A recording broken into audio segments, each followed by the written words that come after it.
Welcome back. Today we have a short lesson. We're going to be talking about recall. I know a lot of people are asking me about how to reliably have your dog come when you call them, and it is something that you definitely want to start early. So while you have a puppy, this is the time to get in there and start to teach your recall and make it consistent.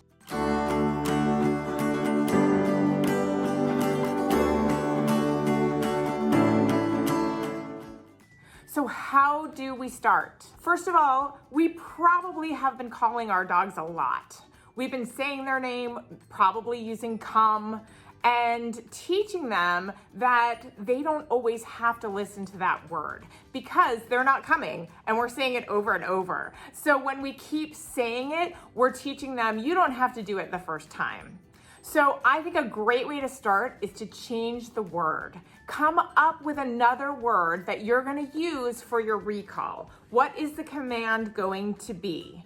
So whatever you decide to choose, you're going to start using it in a very specific way. You're going to start somewhere safe inside your house, definitely. And you are going to say this word. You're going to reach out your hand and when, with a treat in it, and when they touch their nose to your hand, you're gonna say yes and give them the treat. Then you are going to take another treat and you are gonna throw it away from you to get them to move away from you so that you can do it again. Once they're away from you, you say the word, they come back over to you, they touch your hand with their nose because we want that, right? We don't want a dog that just comes within 3 feet. You've probably seen this, and the owner goes to reach out to put their leash on and they just stay far enough away so that they can't get their leash on. We don't want that. We always want to touch. We start with their nose touching our hand, and then we'll move to just touching their collar. You always want them to come, you touch their collar, then yes, or their nose touches your hand in the beginning, yes, and then they get the treat. So they know I have to come all the way over to the point where you can touch my collar in order for it to be the complete response to the command. We'll start doing this with short distances. You just throw the treat a little ways away from you and you do it, you practice it. Then you want to do it when they're farther away. So in the house, when they've gone a little farther from you, you say that word. Now, if they do not do it, don't repeat the word over and over and over. You have a treat in your hand, you're waiting to get their attention.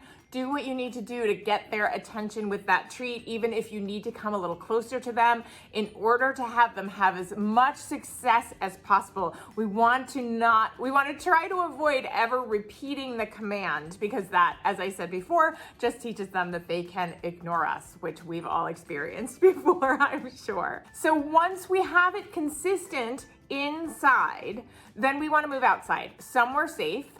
But we want to do it on a long leash. You want to buy one of those training leashes. They're about 15 feet long usually, and attach it to their harness. And you want to do it with your foot on the leash. So you have no risk of it failing. Not only can your puppy not run away, but they also have to obey your command. So you say the word, you have your treat.